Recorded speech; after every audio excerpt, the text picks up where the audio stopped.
Dulu memiliki selembar kertas ijazah dianggap sebagai jimat, sebuah tiket emas menuju kasta sosial yang lebih terhormat, atau setidaknya jaminan supaya perut tidak kosong di akhir bulan. Banyak orang tua yang merelakan ternaknya dijual, tanahnya digadein, dan keringatnya diperas habis hanya demi melihat anaknya mengenakan topi toga dan melempar topi ke langit yang cerah. Tapi di tahun 2026, langit itu tampaknya mendung. Ribuan topi dilemparkan, tapi jarang yang mendarat di atas kursi empuk perkantoran. Sebagian besar jatuh ke aspal jalanan, tertimbun debu pabrik, atau tersangkut di antara rak-rak gudang. Kita sedang merayakan inflasi, bukan hanya inflasi harga pangan, tapi ini adalah inflasi gelar akademik, di mana harga sebuah gelar sarjana yang dulu dihargai tinggi oleh pembeli kini dibanderol dengan harga yang paling murah, bahkan tidak laku. Namun, dalam pandangan SDM rendah, peristiwa ini tidak hanya menjadi sebuah fenomena biasa. Ini adalah sebuah akibat yang terakumulasi selama bertahun-tahun, dimulai dari maraknya industri pendidikan, obsesi orang tua yang menginginkan anaknya menjadi sarjana secara masif, hingga ketidaksiapan pemerintah dalam menyediakan lapangan kerja. Sehingga menjadikan output produksi sarjana meningkat dan terjadi yang kita sebut dengan inflasi sarjana.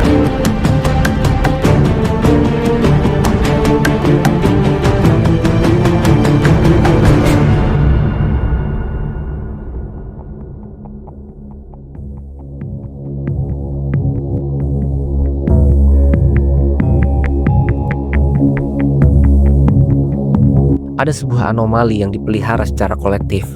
Perusahaan-perusahaan kini menuntut gelar sarjana untuk pekerjaan yang sebenarnya bisa diselesaikan oleh seorang remaja dengan kursus singkat 1 minggu.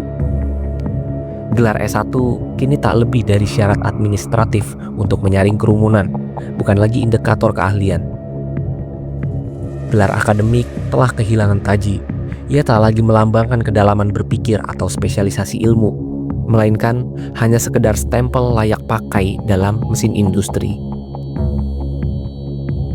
Ketika semua orang adalah sarjana, maka tak ada lagi yang istimewa dari menjadi sarjana.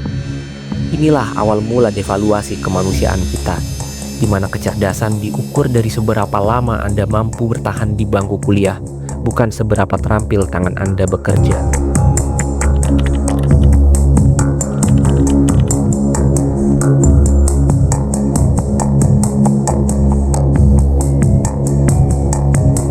Akar sejarah obsesi kita terhadap kuliah bermula dari zaman kolonial Belanda. Selama berabad-abad, strata sosial diatur berdasarkan keturunan. Namun, lewat politik etis di awal abad ke-20, pendidikan muncul sebagai satu-satunya jalan bagi pribumi untuk naik kelas menjadi ambetenar atau pegawai pemerintah.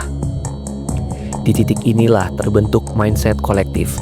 Sekolah bukan untuk mencari ilmu atau keahlian teknis, melainkan untuk mendapatkan status pekerja kantoran agar terhindar dari kerja kasar atau bertani di bawah terik matahari. Gelar menjadi simbol kemartabatan dan pemisah antara rakyat jelata dengan kaum terpelajar. Kemudian masuk ke era Orde Baru. Mitos ijazah semakin diperkuat oleh stabilitas ekonomi dan pertumbuhan industri yang masif. Pada masa itu, jumlah sarjana masih sedikit. Memiliki ijazah S1 hampir menjamin seseorang langsung mendapatkan pekerjaan mapan di perusahaan besar atau menjadi PNS. Pendidikan tinggi menjadi investasi yang sangat masuk akal bagi orang tua. Kuliah dianggap sebagai tangga otomatis menuju kesejahteraan. Mindset inilah yang kemudian diwariskan secara turun-temurun ke generasi saat ini. Meskipun struktur ekonomi di era informasi digital saat ini sudah jauh berbeda. Secara sosiologis, kuliah di Indonesia telah bergeser dari kebutuhan akademik menjadi kebutuhan sosial. Ada tekanan besar dari lingkungan dan keluarga. Bahkan di banyak daerah, menyekolahkan anak hingga sarjana adalah suatu pembuktian keberhasilan dari orang tua. Gelar di belakang nama dianggap menaikkan posisi tawar keluarga dalam strata sosial. Inilah alasan mengapa banyak anak tetap dipaksa kuliah meski jurusan yang diambil tidak memiliki prospek kerja yang jelas, atau bahkan ketika si anak sebenarnya lebih berbakat di bidang teknis atau vokasi.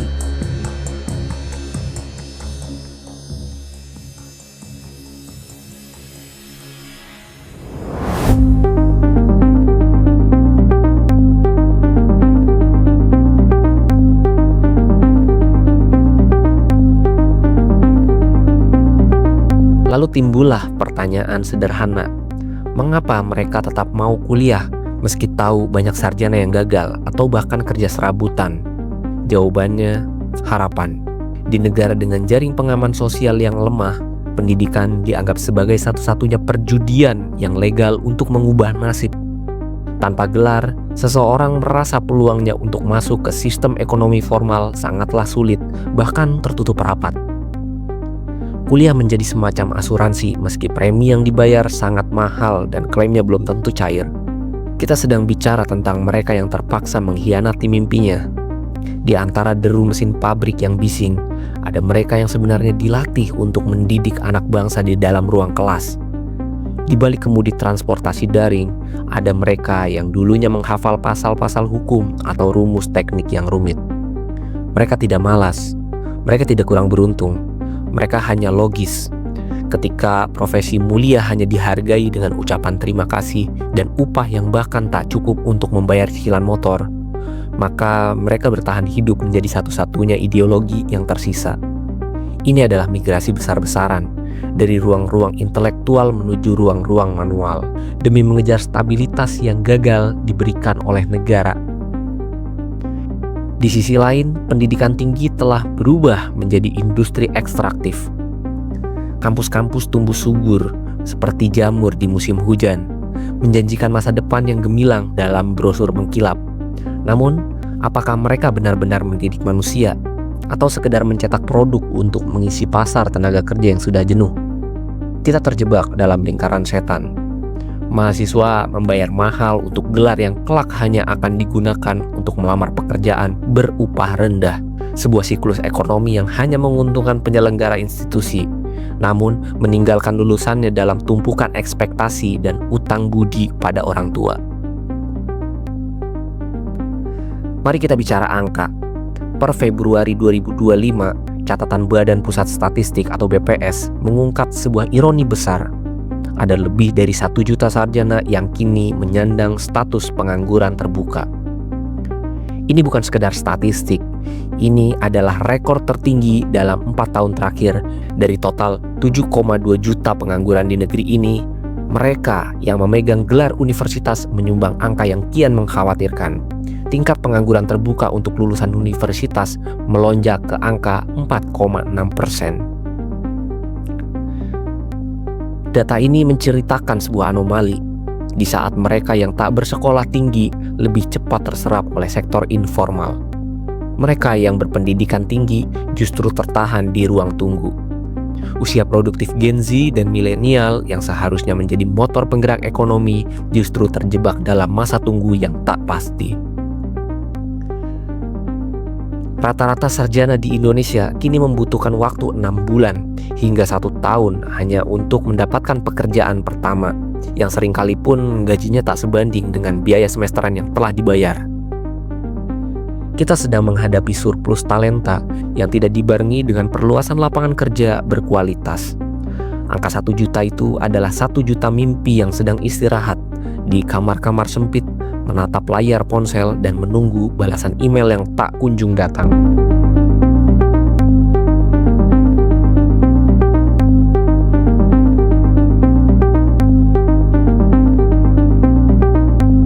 Banyak yang mengira pengemudi ojek online hanya terdiri dari lulusan menengah.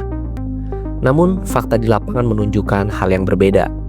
Di kota-kota besar, banyak dari mereka yang mengenakan jaket hijau atau orange sebenarnya adalah pemegang ijazah sarjana. Ini bukan sekedar pilihan gaya hidup atau pekerjaan sampingan, melainkan pelarian terakhir karena macetnya penyerapan tenaga kerja di sektor formal. Secara statistik, mereka mungkin tidak terhitung sebagai pengangguran karena mereka bekerja. Namun, secara ekonomi, Ini adalah fenomena underemployment. Artinya, seseorang bekerja di bidang yang tidak sesuai dengan tingkat pendidikannya dan mendapatkan upah yang tidak maksimal. Berdasarkan data BPS, lulusan universitas yang terjun ke sektor informal terus meningkat. Kita sedang menyaksikan surplus tenaga kerja terdidik yang tidak memiliki tempat di industri, sehingga mereka terpaksa turun kelas demi menjaga dapur tetap ngebul.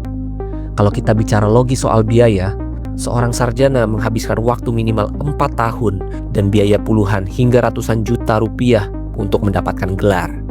Harapannya adalah return on investment, berupa pekerjaan kerah putih dengan gaji yang stabil. Namun ketika mereka berakhir menjadi pengemudi ojol, terjadi pemborosan investasi. Keterampilan akademik yang mereka pelajari seperti akuntansi, hukum, atau teknik menjadi tidak terpakai dan perlahan mulai hilang. Secara ekonomi makro, ini adalah kerugian besar bagi negara karena SDM yang seharusnya bisa mendorong inovasi justru habis energinya di jalanan untuk pekerjaan manual. Masalahnya bukan hanya pada pekerjaannya, tapi pada sistemnya. Ekonomi gig seperti ojol tidak memberikan jenjang karir, asuransi kesehatan yang memadai, atau jaminan hari tua. Sarjana yang terjebak dalam sistem ini cenderung sulit untuk keluar. Semakin lama mereka di jalan, semakin jauh mereka dari dunia profesional aslinya. Karena celah kekosongan di CV mereka semakin besar. Mereka terjebak dalam siklus bertahan hidup harian yang menghambat peningkatan kualitas SDM nasional. Fenomena sarjana jadi ojol adalah alarm keras bagi sistem pendidikan dan ekonomi kita. Jika gelar sarjana hanya berujung pada pengantaran paket atau makanan, maka ada yang salah dengan cara kita mengelola SDM. Kita tidak bisa terus membanggakan bonus demografi jika pada kenyataannya jutaan anak muda terdidik kita justru kehilangan masa depannya di atas aspal. Ini bukan masalah rendahnya etos kerja, tapi masalah minimnya kesempatan di tempat yang seharusnya mereka berada. Jika pada akhirnya ijazah hanya menjadi pajangan di dinding ruang tamu yang lembab, maka kita perlu bertanya pada diri sendiri, ada yang salah dengan anak mudanya atau ada yang busuk dalam sistemnya? Sebab pada akhirnya di hadapan tuntutan perut yang lapar, gelar sarjana hanyalah barisan huruf di belakang nama yang tak bisa ditukar dengan sepiring nasi. Terima kasih.